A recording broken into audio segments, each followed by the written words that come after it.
Bismillahirrahmanirrahim. Hi everyone. Today you are going to learn something about sonnet, its origin and its history.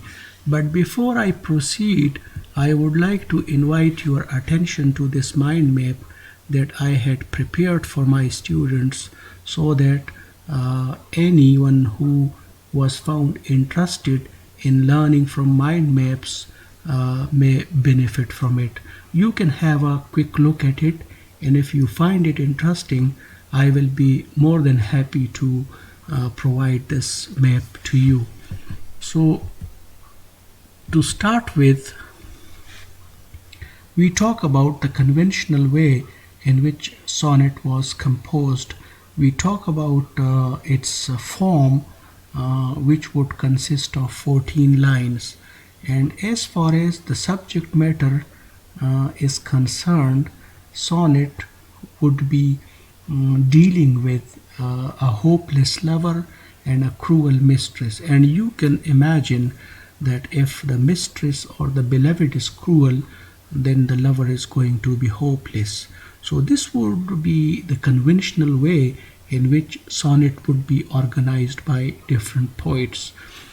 Now, it originated in the 13th century, and the Sicilian School of court poets existing in Italy became the birthplace of sonnet form. When you talk about the Sicilian School of court poets, we say that it was influenced by the love poetry of Provençal troubadours. Now, Provençal refers to the people of Provence in France, and troubadours are actually poets, musicians, and they existed from the 11th to 13th century in France and Italy, and they were actually dealing with the courtly love tradition. So this is important for you. We had a good discussion of courtly love tradition in our previous lectures. Now you can say that these poets, when they wrote sonnets, they would deal with this courtly love tradition in them. Later on, we see that this sonnet spread from that Sicilian school into Tuscany, which is also part of Italy, and there it came into the hands of Petrarch. Petrarch was a famous Italian poet, and when he wrote sonnets, he in fact is said to be having or making them reach a perfect state. So in a sense, the contribution of Petrarch is generally defined as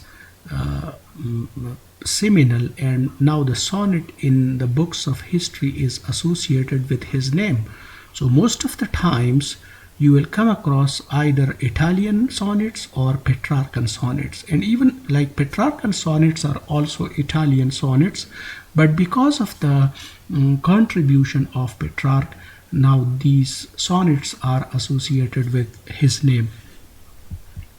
Once this process was initiated by the Sicilian school of poets and then perfected by Petrarch, we see that Petrarch wrote a sequence of poems containing 317 sonnets, and this sequence is called Canzoniere. So it was a sequence in which the sonnets would address his idealized love for Laura. And again, remember that when Petrarchan sonnets are read, we can say that he was also dealing with the courtly love tradition. So I hope that till now you have somehow got the point. Sicilian school of poets originated it, and then it came to the hands of Petrarch, and then he wrote his sequence Canzoniere, and this all stuff was produced in the courtly love tradition, and even the attitude of Petrarch in his sonnets was uh, uh, like associated or inspired by that courtly love tradition. Uh, Now we have so far been talking about Italy. The question is, how did it come to England? So two figures are identified as the people who had introduced sonnet into England.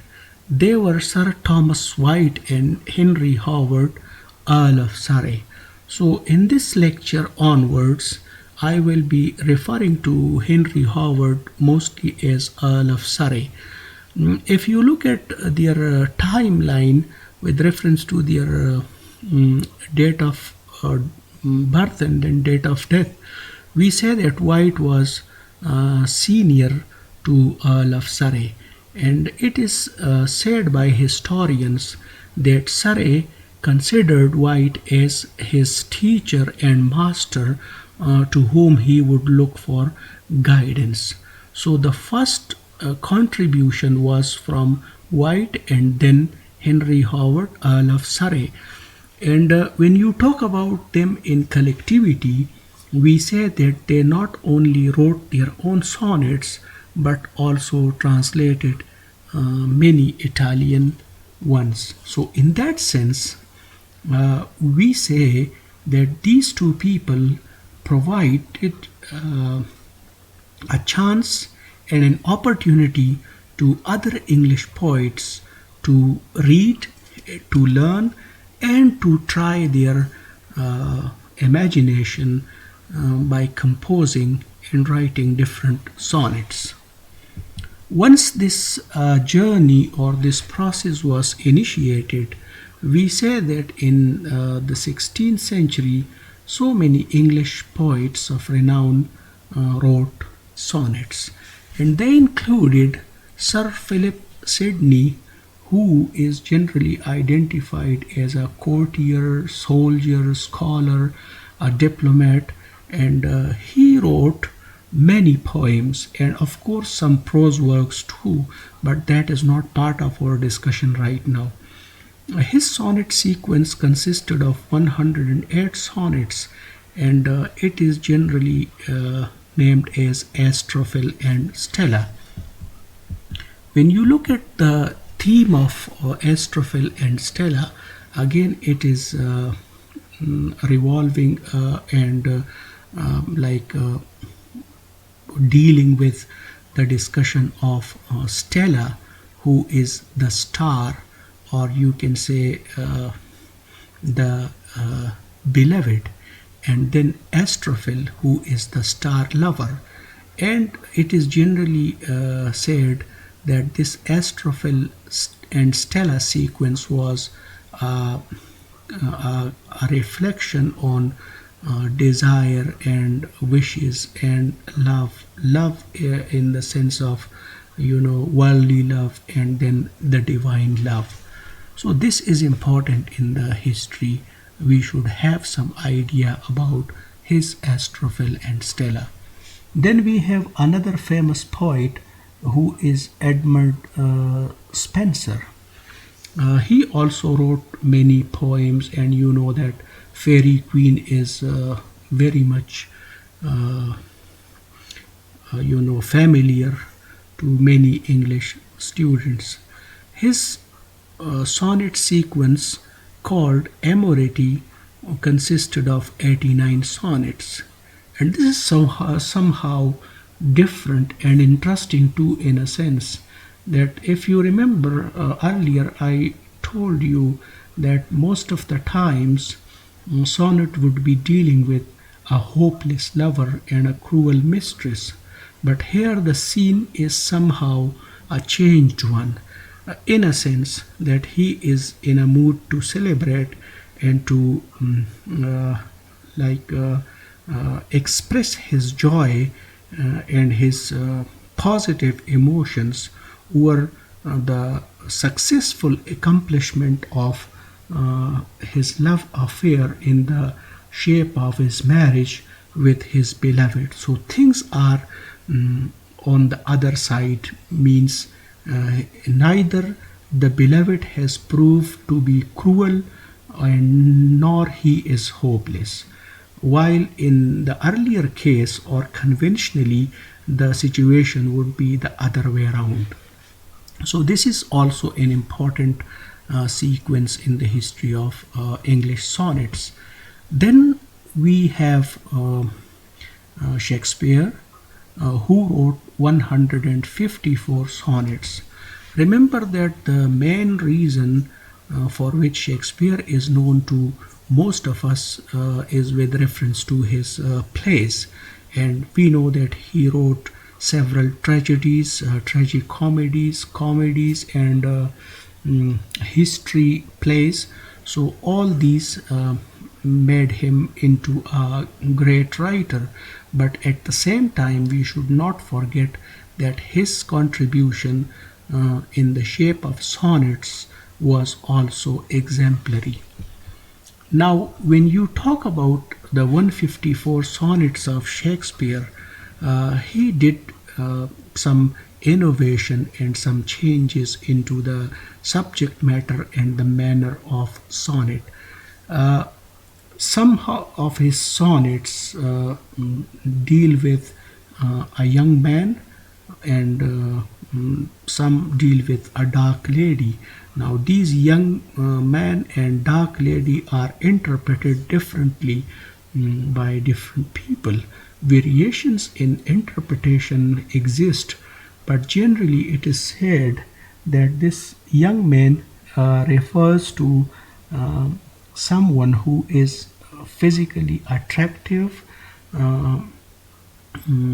appealing, and like we desire him in a sense that he is worldly wise, having so many good qualities.